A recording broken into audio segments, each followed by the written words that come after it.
I'm welcoming Cassidy Vanderkamp to Grill Country today to talk to us about the Breakwater Festival that's happening in Holland this year. Cassidy, what would you like to let people know about the festival you have coming up? Tell us about a little bit about the history of how it got started, what you have in mind this year, and then we can talk about where people can go to donate funds to help the cause.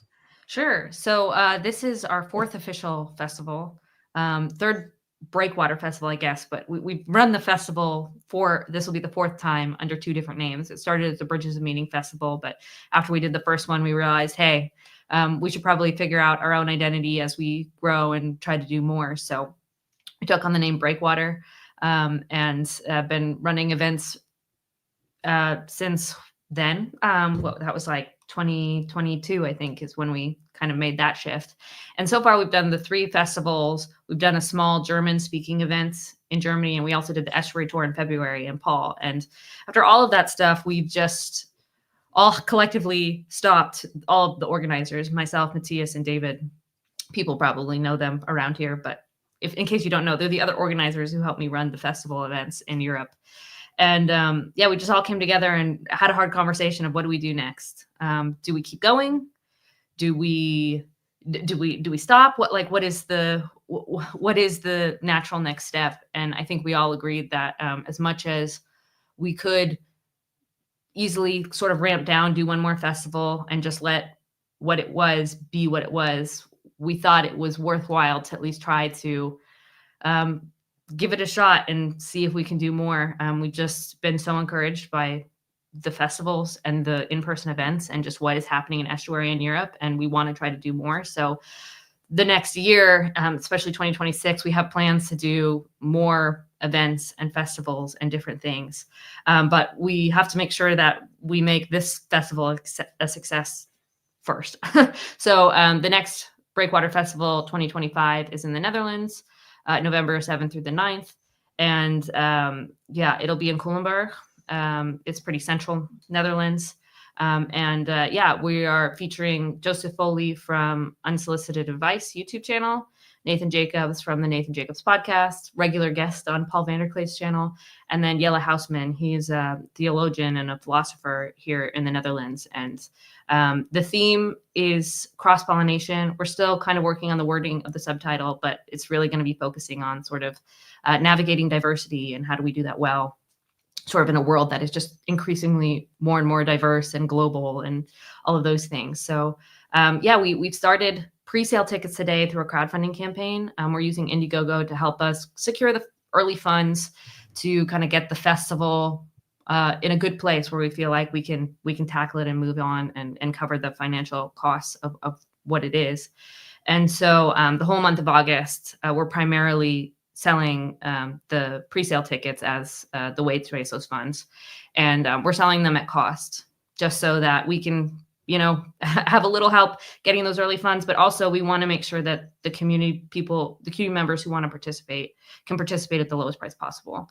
And so, yeah, the whole month we're going to be selling those at cost. Yeah, hopefully that'll encourage people to buy early and join us as we kind of try to step up and yeah, make these in-person events a success. And we want to see them successful everywhere, but particularly in Europe, because I just feel like estuary is a lot harder here.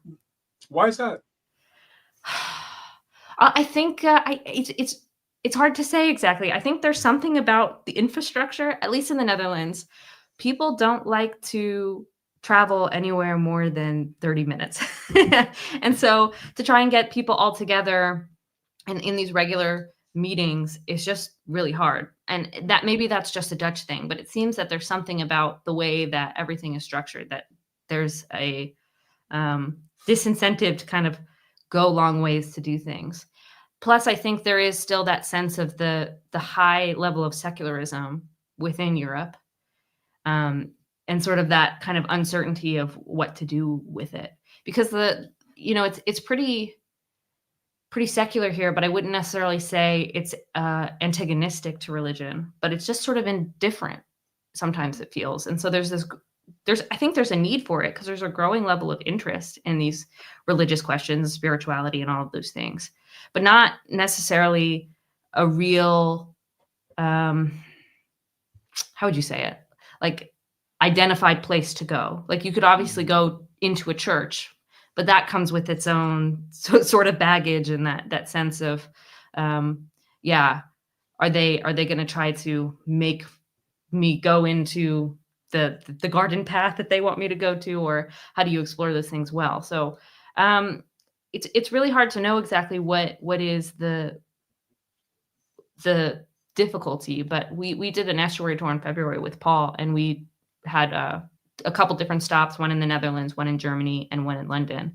And yeah, it was interesting to see how much eagerness there was for estuary, particularly from people in the Paul van der Klee sphere who know about all of this stuff. But they all had very distinctly different problems of what it is that they felt like they needed to help take that to the next level and make it feel not so difficult. And so that's an interesting thing too, of like at the different levels and stages of growth, there's different sort of needs. So I'm interested to see, as we like keep exploring and keep talking to more and more people, if there are these cultural differences that are causing these differences, or if there is just some sort of European problem that we can identify that, we can help alleviate. Yeah, I think well, there's some similarities with like I'm here in Washington State, and it's a very secular. So there's some similarities in the challenges that I face here in my area in that regard. And I think 30 minutes is probably like, I don't think most people, I think that's not a challenge that I face. I think most people are willing to travel 30 minutes.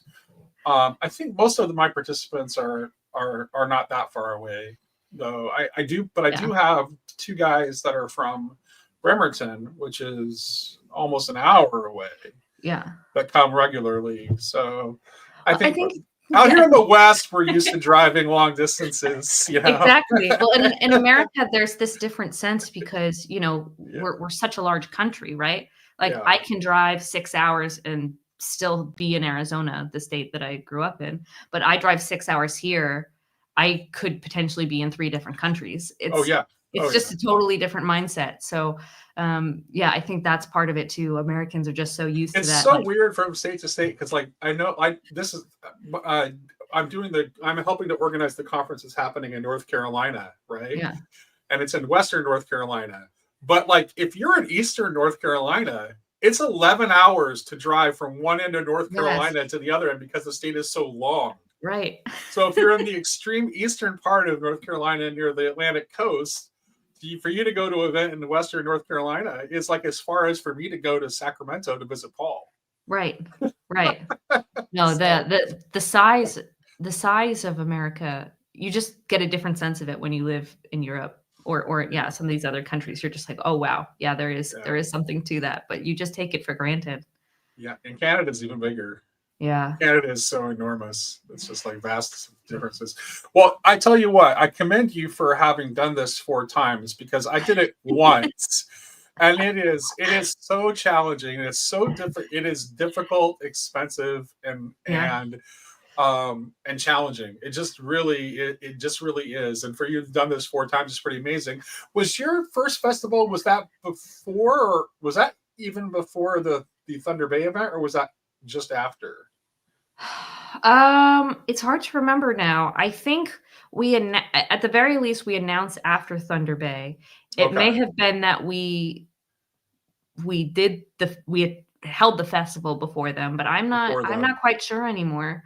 So you were really at the forefront, is my point. Like, regardless, right. So we were kind of one of the first. And I was living in America when all of this first started happening, right? We were talking about event organizing before even COVID happened, and I did event organizing and worked in live events when I was in America, but in sort of the comedy sphere.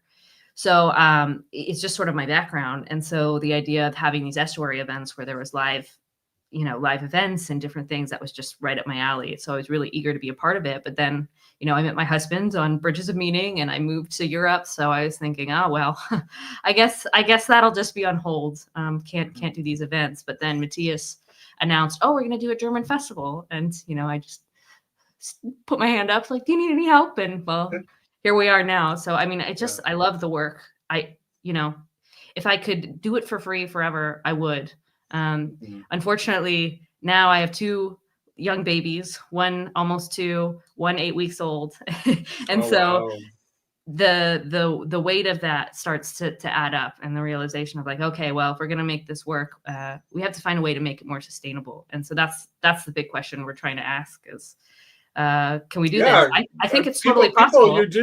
Hey, having done this, this is expensive, folks. It is very costly to do. There's a lot of things there are a lot of costs that are involved in this, and people are doing this because of their love of the community.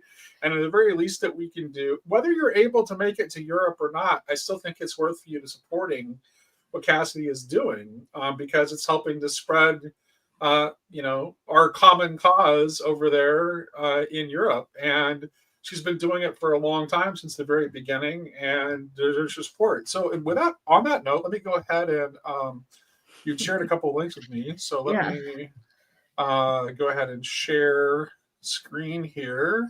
Make sure I get the right tabs. So yeah, here we go. I think this is did I get the right tab? It's YouTube. Oh, lots of football videos. Yeah.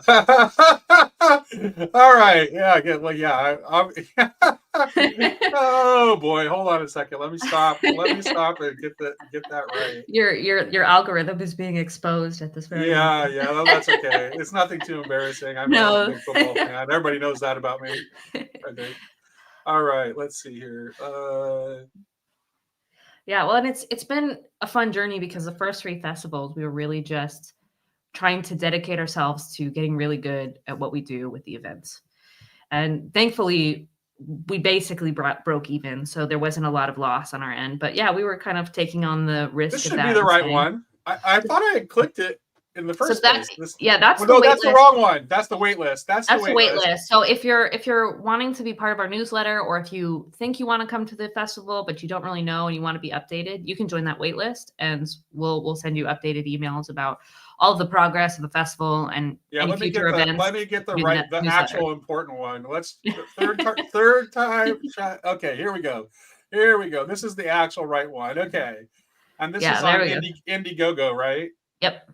So we're primarily selling tickets and then sort of Breakwater Festival experiences. The tickets, as I said, are at cost, so they're the lowest they will be. And then we have some extra experiences that are add-ons for anybody who would be interested in potentially supporting us a little bit more. And yeah, we get to return the favor by curating a little after party or a speaker dinners, and we even have a retreat style accommodations that we're sort of organizing, where you'll be really close to the event, and you can kind of meet with other people. Great for people coming from internationally, need a place to stay anyways. It's all built in. And then we have a couple tiers there that are just donation based. We figure that there's going to be people who, whether they can come to the festival or not, they just want to support us and see it succeed. And so we've made that available to people. We've done certain tiers, but if you click the perks part, you can donate at any level. You can choose your own donation amount. So we're just grateful for any support. If you're interested in helping us make this a reality. I mean, this is, I can say personally, this is the most fulfilling work that I've ever done, and of everything that I have done through my life to this point. And I would love to keep doing it. And so if you want to see us keep doing it, we'd really appreciate your help. And obviously coming to the festivals is a huge help, but we know that not everybody can. So any support you can give us, even if it's sharing the festival with someone you think you would want to come or might want to support us, that's also super helpful for us too. Yeah. And how can people find this website? Because I don't think my screen share doesn't actually give the URL. Yes. I had it pulled up. Now let me pull it up. I can provide it for you. I can. You know what I can do? I can put it in the description after the fact, and then what I'll do is I'll just drop it in the chat right now. Yeah. During the live stream for folks that want to go during the stream. We'll go ahead and just post this right into the comments. Great. That's the link right there to the Indiegogo fundraiser. And are you getting the kudos for, Yeah. for all your work, especially with the two? Yeah, that's amazing to do that with two little ones at home that Yeah. age. You are a talented human. Let me tell you. I'm crazy. I think that's the correct Uh, word.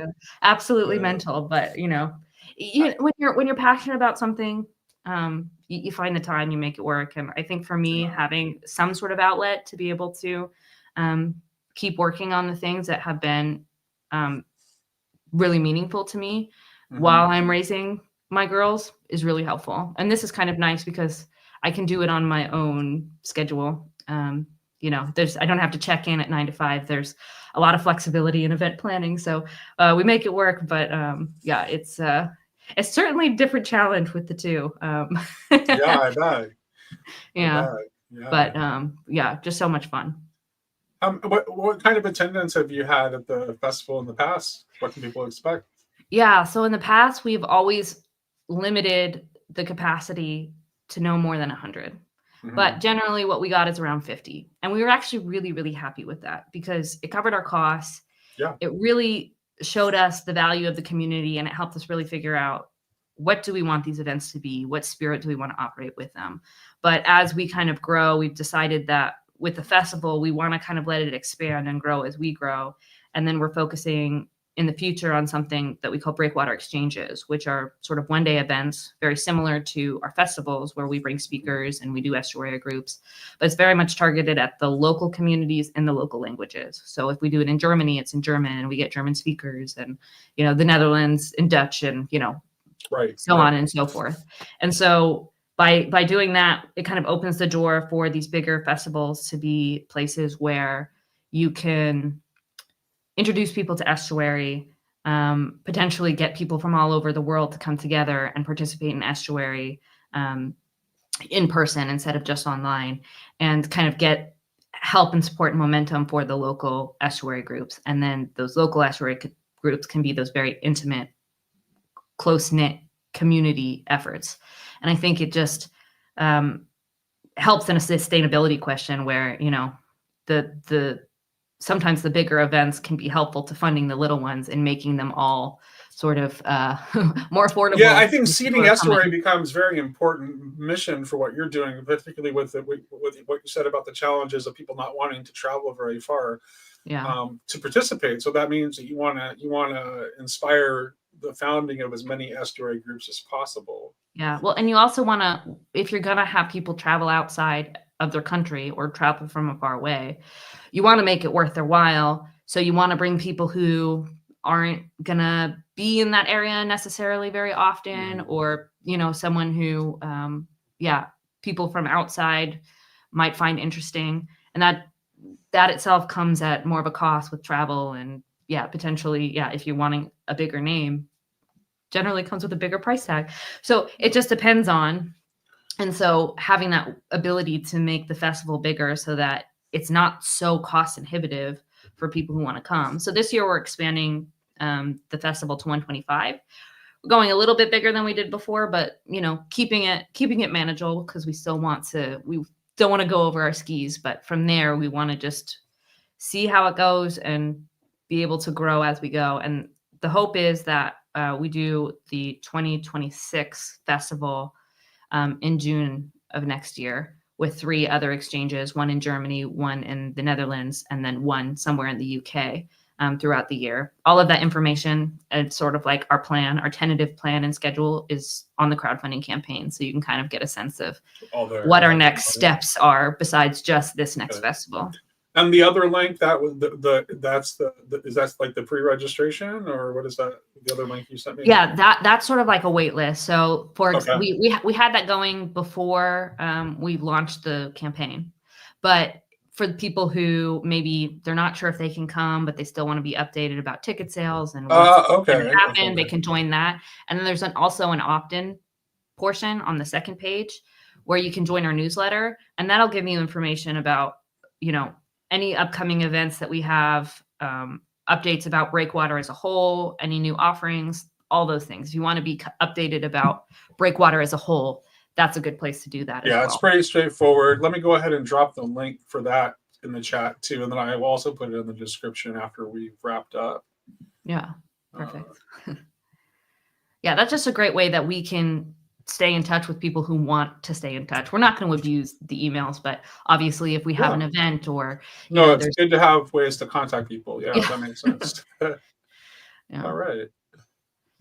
So, are there any of the people that you have that are going to be at this festival? Is there anybody that you yourself are in particularly interested in listening to that you're excited about?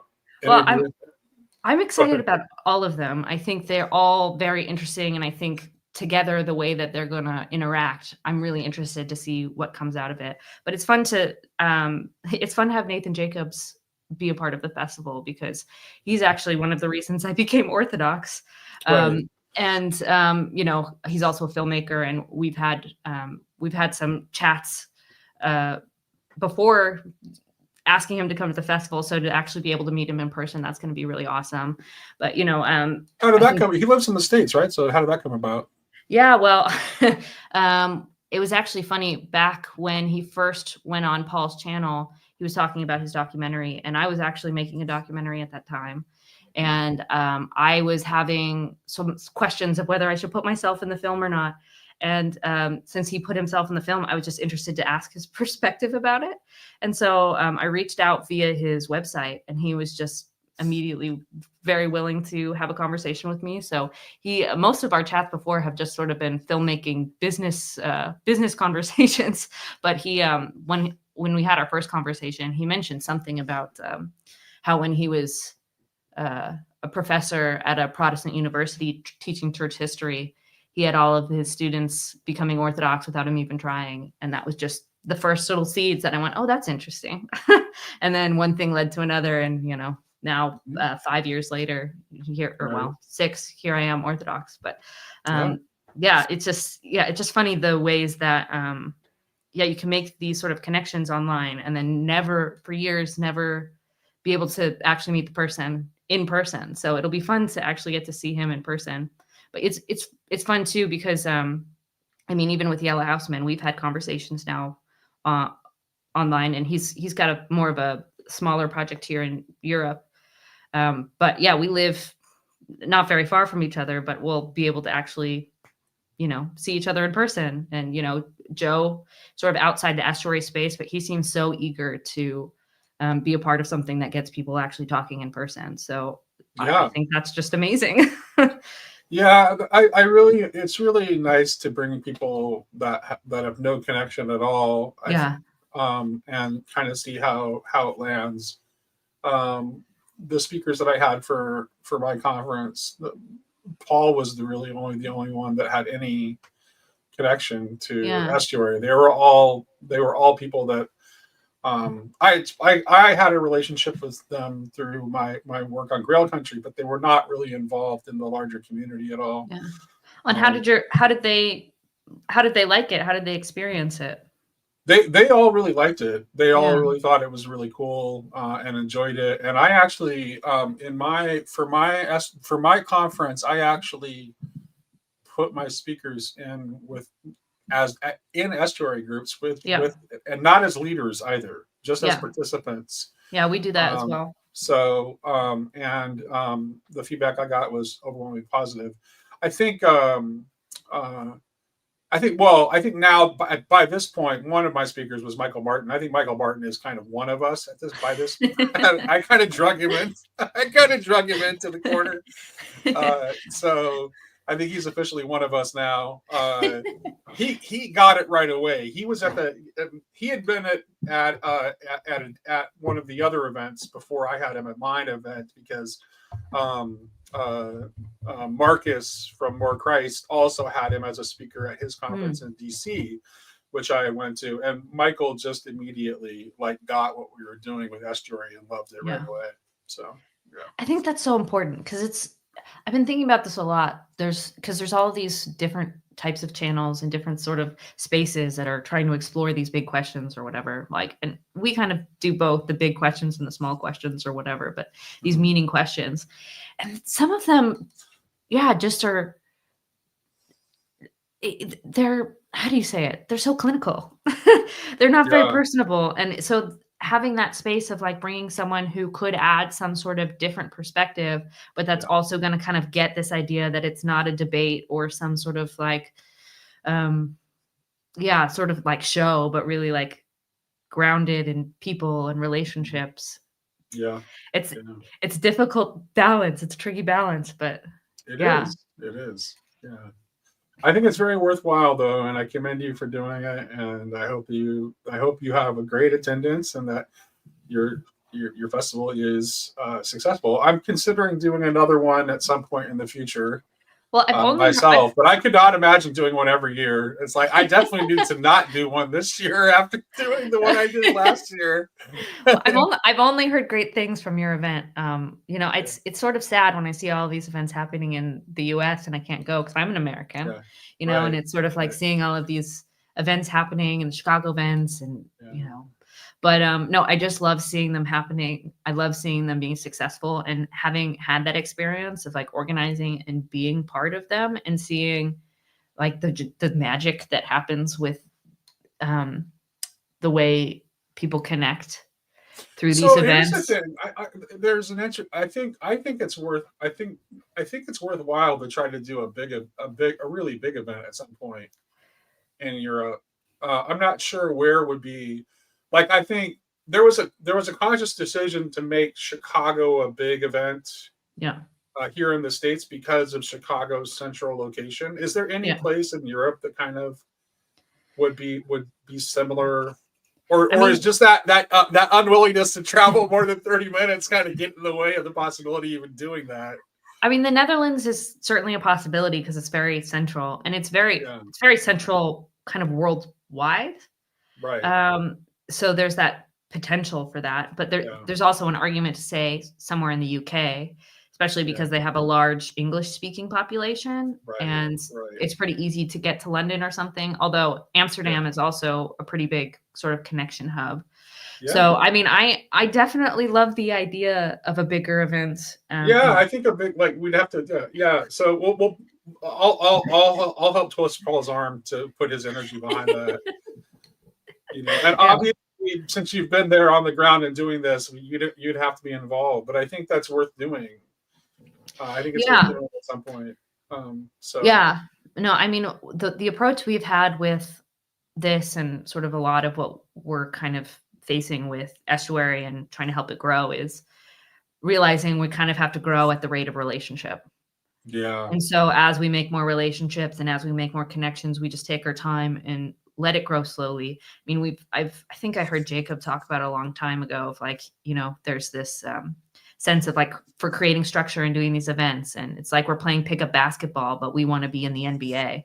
It's like, okay, that's great. But if you make a large stadium the day after the first pickup basketball game has ever been played, you're going to go bankrupt because no one's going to know what it is. There's not a demand for that. And so figuring out how do we let this grow slowly, let this grow naturally so that you can have that big event and it doesn't become something you have to compromise too much on and you lose right, that spirit of it. That's right. sort of my mindset. So Well, there's a lot to I be said for the consistency that you've been doing this for 4 years now, year after year, and you're also increasing the frequency of the events that you're doing and the diversity of the events that you're doing, and so I mean that's really commendable. well, I mean it's a good approach too.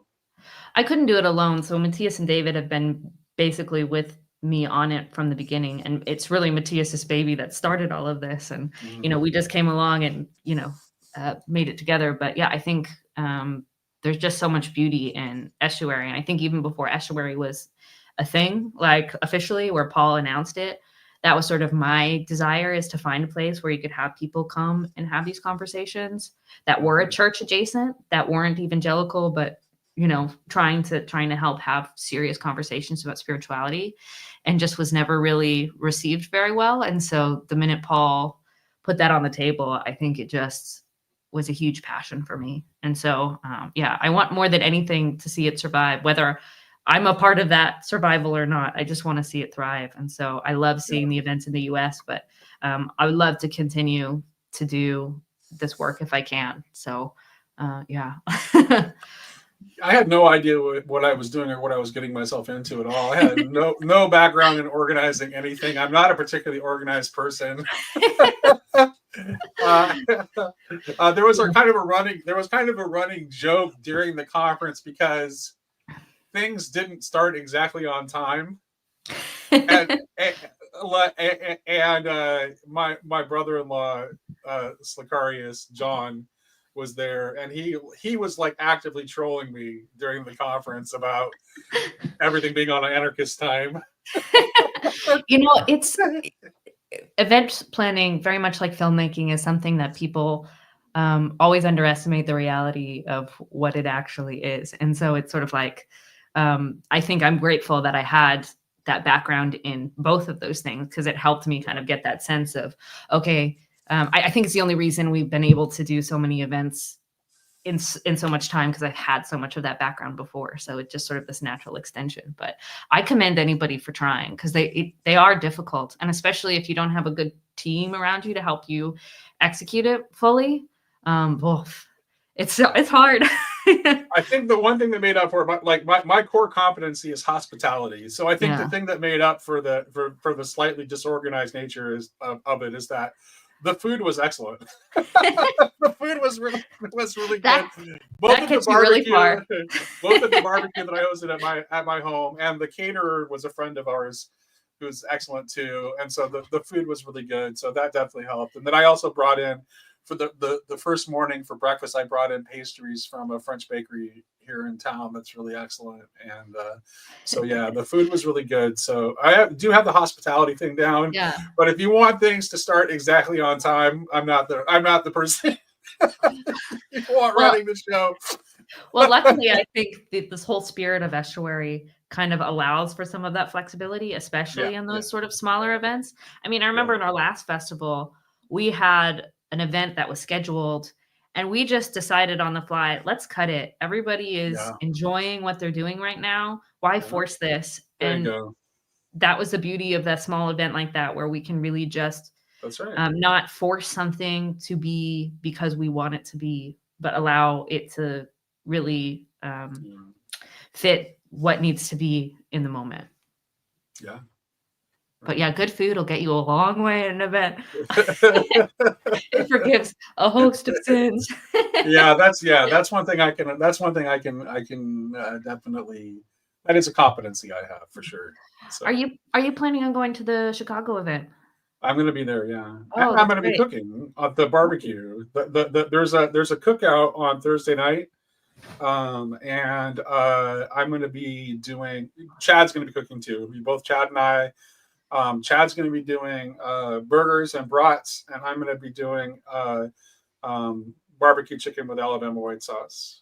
And probably I won't have access to a kitchen, so the sides will probably be store-bought. But yeah, that's the thing I think I'm going to miss about this festival is we're decided to go with a full service venue, so they'll be providing the food. But the previous festivals, we've all had someone from the community pitch in and cook, and there was something so beautiful about that. And so as we kind of get bigger, you know, we kind of have to outsource those things. But I'm grateful that we'll still have the exchanges, because that those sorts of community participation, inclusion to the events is so powerful. For sure.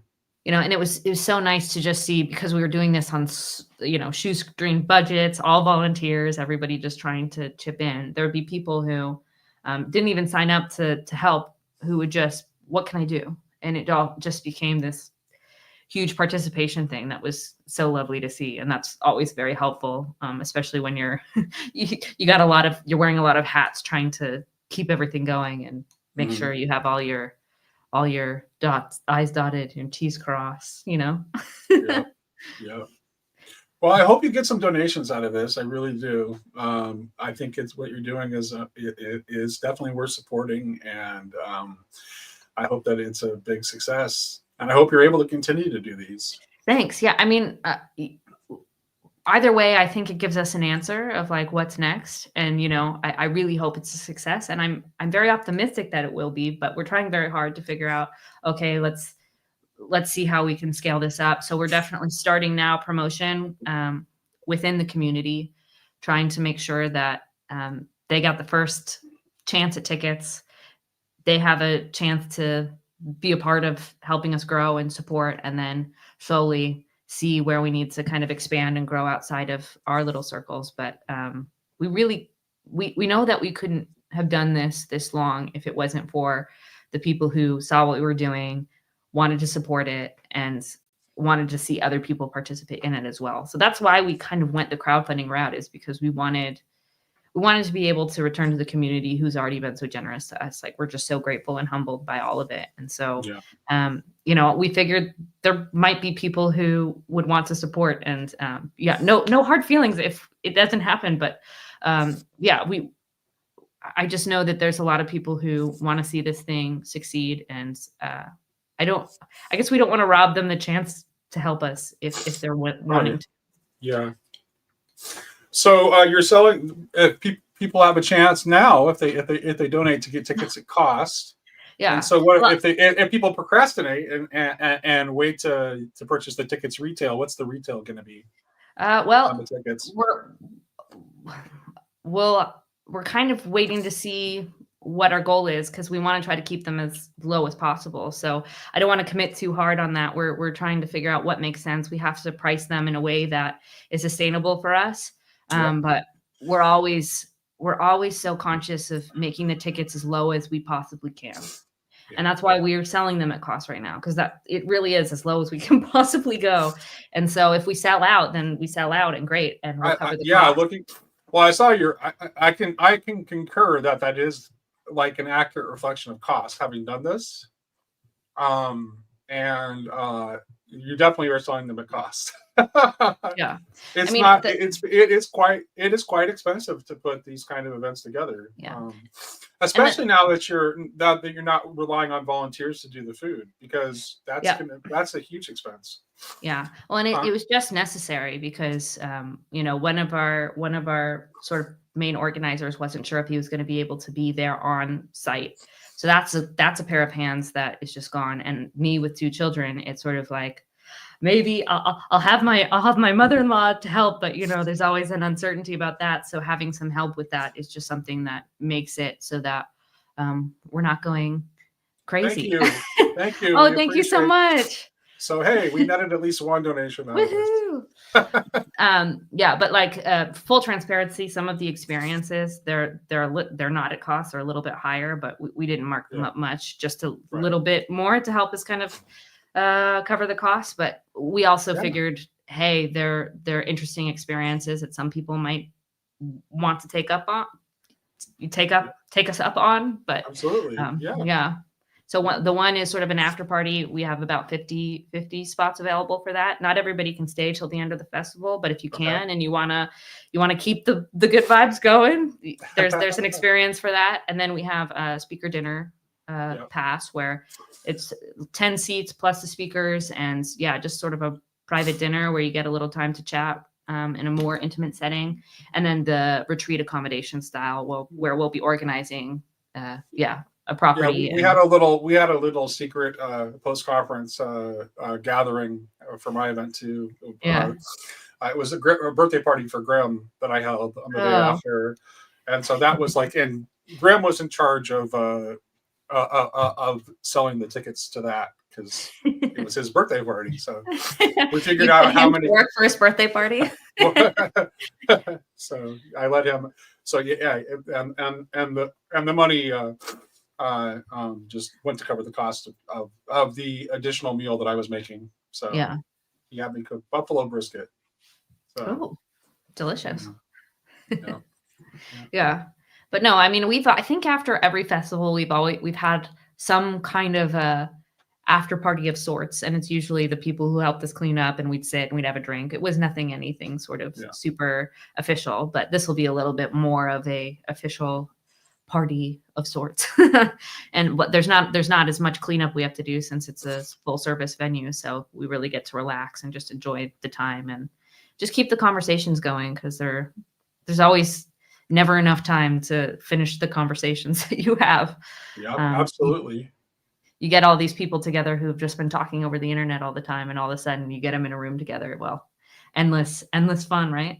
Yep. Yeah, it's great fun. All right, Cassidy, thank you for joining me, and it was wonderful to be with you and have a chance Yeah. to promote this very worthwhile event. I hope people go and donate. Are there any last words that you want to share with people? No, just thank you for letting me promote this, and thanks for people listening. And yeah, we appreciate the donations, and yeah, always very grateful for the help that we have from this little corner of the internet that we inhabit.